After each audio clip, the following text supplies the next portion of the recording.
हा गैजायै सब हा गैयि गोजासो बेयाव। आच्छा जेनेबा मेघालय, शिलं, अरुणाचलनि मानसि बेयाव जेनेबा दङ आरो। गुबुन जातिफोर जेरै सावथाल बङालिफोर हादान सिफायनायखौ जेबो बुङाखै अर्थात जोंनि बर'फोर हादान सिफायनायखौ मानि खारनाव फरेस्टफ्रा अर्थात सरकारा नोजोर होबाय थादों बा गुबुनफोरखौ मानि खारनाव जेबो खालामाखै दिनैनि दिनाव बर'फोरखौसो मानो हमबाय थानो मोन्दों बा अयथासार खालामबाय थानो मोन्दों आरो बिदिनो गोबां माने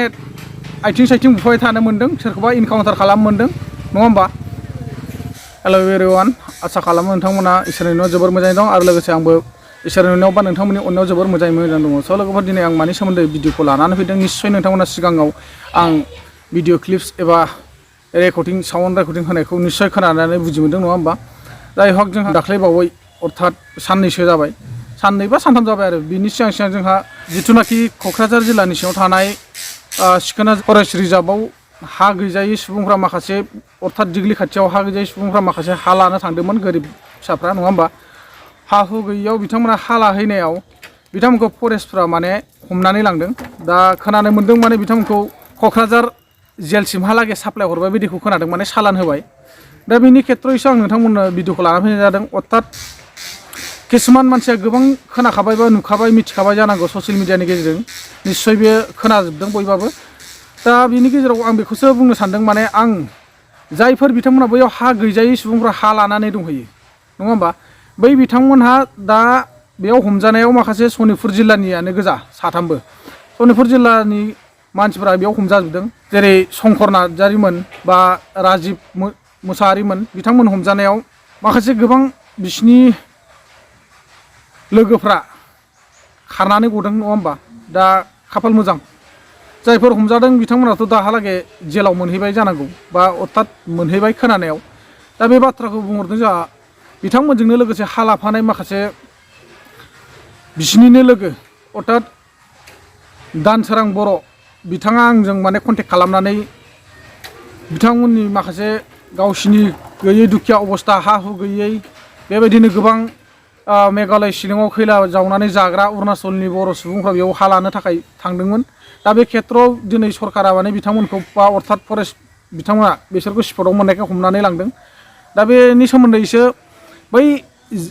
दानसोरां बर'आ आंजों कन्टेक्ट खालामनानै मा खोथा सावरायदों एबा माब्रैहाय बुंहरदों सरकारखौ मा आफुथि खालामहरदों बिनि सायावसो आं नोंथांमोननो खोनासंहोनो होननानै दिनैनि भिडिअखौ लाना फैनाय जादों। नोंथांमोना जाहाथे भिडिअखौ स्किप खालामाजासे जोबजासिम नायलांगोन होननानै आं आसा खालामहरो आरो लोगोसे जोबथारनायाव नोंथांमोना भिडिअखौ मोजां मोनोब्ला खनसे लाइक खालामनायजों लोगोसे हायोब्ला जेसे हायो एसेबां बे भिडिअखौ शेयार खालामनानै हो आरो लोगोसे आंनि चेनेलाव जायफोर गोदानै फैदों अन्नानै आंनि चेनेलखौ जेन साबसक्राइब खालामनानै लायो आरो लोगोसे खाथियाव थानाय बेलनि आइकनखौबो दाबायनानै होयो जाहाथे आंनि बेफोरबायदिनो गोदान भिडिअ आपल'ड होबाय थानायफ्रा नोंथांनाव लगे लगे सहैनो हायो बा मोनहैनो हायो। दा लोगोफोर आङो बिदिब्ला दिनै नोंथांमोननो बिथांनि बुंहरनाय बा रायलायहरनाय बाथ्राखौ आं नोंथांमोननो खोनासंहोनो थाखाय रेडि जाबाय। नोंथांमोना निस्सय जोबजासिम खोनासंलांगोन होननानै आङो आसा खालामहरो। शंकर बिसिना नार्जारिसोना बसुमतारी नार्जारि शंकर नार्जारि औ ओमफ्राय लोगो सासेना मा नाममोन? बेना दैमालु देउरि। औ दैमालु देउरि। औ आलाय सिलाय जाबाय जेनेबा हा गैखाया। हा गैखायाना गोदाव आलाय सिलायखा आरो मालायनावसो थाफैयो बियो मालायनि माबायावसो आदसा लुनानै थादों आरो आदसा मालायनि हायाव लुनानै थादों आरो औ ओमफ्राय दा बिमा बिफाबो गैया? बिमा बिफा दङ ओमफ्राय बिफायाबो कम्पानियावसो दंहैयो। कम्पानियाव कम्पानियावसो दङ आरो थारमाने हा हु गैला नालाय औ बेबायदि बे राजिबनाथ' राजिबाबोथ' हा गैया हजों हा लाहैयाखैना गैया बियो औ हा बेबोथ' गैया बेहाबो बिदिनो मालायनि ओरैनोसो दं हायावसो लुनानै दंहैयो। औ ओरैनोसो लुना दंहैयोना औ मालायनाव मेनासो जादों हा गैया लायाखैबो फैसा गैयाबा बहा लानो बेयावथ' शंकराबो आरो कम्पानिनिफ्रायसो गोदाव सोराव हा गैयिखाय माबा खोनानायखाय जेनेबा हादान खुलिदों होननायखाय थांदोंमोन आरो औ दाथ' गजानो लुगैदा बिसोरखौ गजानो लुगैयाबा आरो जों गासिबो बेयाव थांगोनसो जोङो औ औ हा लाग्राफ्रा आरोना औ औ हा गैयिखायसो जों हा खुलिदों नालाय औ ज' जालायनानै थांदो नोंसोरो ज' जालायनानै जेनेबा आरो बेयाव मेघालय शिलं अरुणाचलनि मानसि दङ बेबायदि होननानै आगारबावो आरो जेनेबा आदसा मेघालय शिलं अरुणाचलनिबो दं आरो ना औ जोंजों दङ हा गैयै सेरेब सावहैनाय खैला दानहैनाय आदसा बाहेरनिफ्रायबो दंलाबायो होमबा माने हा हु गैजायै हा गैजायै सब हा गैयि गोजासो बेयाव आदसा जेनेबा मेघालय शिलं अरुणाचलनि मानसि बेयाव जेनेबा दङ आरो आदसा बेबायदि आरो ओमफ्राय दा फेमिलिफोर लाना दंहैयोना सिंगेल दंहैथ'यो फेमिलिफोर जोङो जेनेबा एसे लांदां खालामग्रोनानै लांनो सानदोंमोन आरो औ एसे जायगाखौ नङाबा बोरै जिरायनो होननानै दा लांदां खालामग्रोदोंमोन आरो दाथ' नोंसोर मोननो लुगैयो जेनेबा हाखौ ने औ हाखौलै जोंनो नांथारगोन आरो जों जुजिथारगोन बेखौ आदसा जागोन दे बङालि जेनेबा सावथाल बङालिफोरखौ जेनेबा माबा खालामाखै जों गावजों गावसो मा बिदि खालामनांगौ जाखो होमबा सावथालफ्रा आरो नै खाथियावनो जाजोबनोसै गुबुन जाथिफोरखौ जेबो खालामाखै आरोखि होमबा ना खालामाखैनो दा नै बरजों बरसो खालामदों बिसोरो आदसा सावथालफ्रा आरो नै माबा गैलानो जोंनि ओरै एवनायनि खर'खौथ' सेस साबजोब्बाय बिसोरो हाग्रानि नामा सिखोना जाहार ना सिखोनाजार ओमफ्राय माबाया दिग्लि जायगाया दिग्लि जाहैबाय जायगाया दिग्लि आदसा जेनेबा सावथाल बङालिखौ होनदेरदो आरो जेनेबा दंखायोबा आरो हनै मेघालय शिलं अरुणाचलनि दं आरो दे सेरेप बेबायदि आरो सावनानै जालाबायग्रा बेस्राफोर गोदाव सोराव औ खामानि मावनानै जाग्राफ्रा दंहैयो आरोखि बेयाव ने औ बेबायदि आरो गासिबो गैयि जोबसो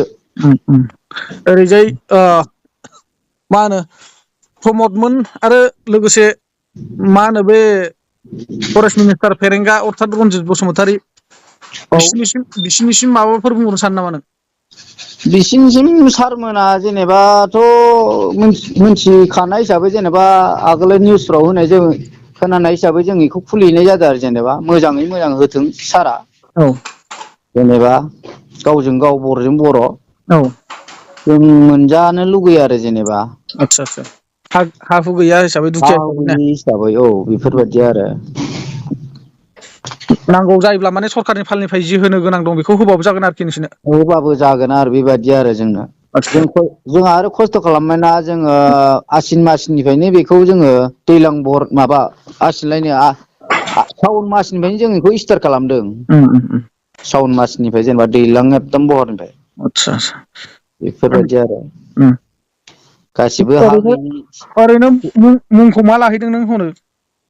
आंनियाथ' बे दानस्राङानो दानसोरां मा लिरो बर' दानस्रां बर' दानसोरां बर' ना औ नोंथांमोना जोबथारनायाव निस्सय भिडिअखौ नायनानै बा बिथांनि कल रेकर्डिंखौ खोनासंनानै जोबोर बुजि मोनदों नङा होमबा आरो किसुमाना दुखु नांदों निस्सय जों दुखु नांखागोन मानो होनबा जों गैयैफ्रासो बेफोरबायदि हा हु लाहैयो गोनांफ्राथ' रावबो हा लाहैया गोनांफ्रा मालाय फुराना जायगायावनो ग्रोम ग्रोम लुनानै बिल्डिं सिल्डिं लुनानै दङ नङा होमबा दा जों गैयैफ्रा जाय मानसिफ्रा कम्पानि सम्पानि खामानि मावनानै जानो गोनां जायो जायफोर दिनै गोजानाव थांनो गोसो जाब्लाबो थांनो हाया बेफोरबायदि खेथ्रआव रां रुफा गैयिनि खेथ्रआवसो जोङो हाग्रायाव हाबनो गोनां जायो अर्थात गोदान हा सिफायनानै थानो गोनां जायो मानो होनबा हा हु गैला जोंहा नङा होमबा किसुमान दै खुरखा लांजोब्बाय किसुमाना माने जोंनि बिमा बिफायानो बै समाव सोलिनो रोङियाव जोंखौ गोदाव सोराव खालामना गालांबाय थिग बेबायदिनो जोङो दिनै कम्पानि मावनानै जानो गोनां जायो अर्थात खैला सैला दाननानै जानो गोनां जायो जौ सेरेब सावनानै फाननानै जों जानो गोनां जायो माबा मोनसे फिसा फिनला बेफार मैगं थाइगंनि खिथिफोर जों मावनानै जानो गोनां जायो बेनि खारनावनो जोंनो हाखौ नांगौ जायो एबा था मोनथायनि थाखाय सिथायनि थाखाय जोंनो हाखौ गोनांथि जायो नङा होमबा बे खारनाव बिथांमोना दिनै हादान लाहैनायाव बिथांमोनखौ जे फरेस्टफ्रा हमनानै लांबाय बे जोबोद दुखुनांथाव बाथ्रा नङा होमबा जायनि खारनाव दिनै बिथाङा प्रमद सारमोनखौ बा फेरेंगा सारमोनखौ रिकुवेस्ट खालामदों मानो होनोब्ला बिथांमोनखौ हगारनांगौ आरो बिथांमोननि न'खरा जोबोद दुखुथिया बा दुखिया अबस्थायाव दङ दा बिथांमोनखौ रेहाय होनायजों लोगोसे बिथांमोननो हाखौ नांगौ जेरैखि जायाब्लाबो बिथांमोननो हाखौ नांगौ जादों मानो होनोब्ला बिथांमोना बुंदों सरकारनि अननायनि फालजों जा होयो बेखौबाबो गोजोननाय लागोन होननानै बिथांमोना बुंदों आरो बिथांमोना बे हाखौ गोबाव समनिफ्रायनो जुजिदों बा फोसाबबोदों आरो बिनि खारनाव बिथांमोना बे हाखौ मोनजानो लुबैदों दा नोंथांमोना निस्सय भिडिअखौ जोबजासिम नायनानै बुजि मोनदों दा बिनि सिगाङावनो आङो नोंथांमोनखौ बुङो जोबथारनायाव जाहाथे नोंथांमोना भिडिअखौ मोजां मोनदोंब्ला खनसे निस्सय लाइक खालामना हर आरो जेसे हायो नोंथांमोना बे भिडिअखौ शेयार खालामना होबानो जाबाय थ' बिदिब्ला लोगोफोर दिनै आं भिडिअखौ एसेखिनियावनो फोजोबनाय जानोसै जय हिन्द बर' हारि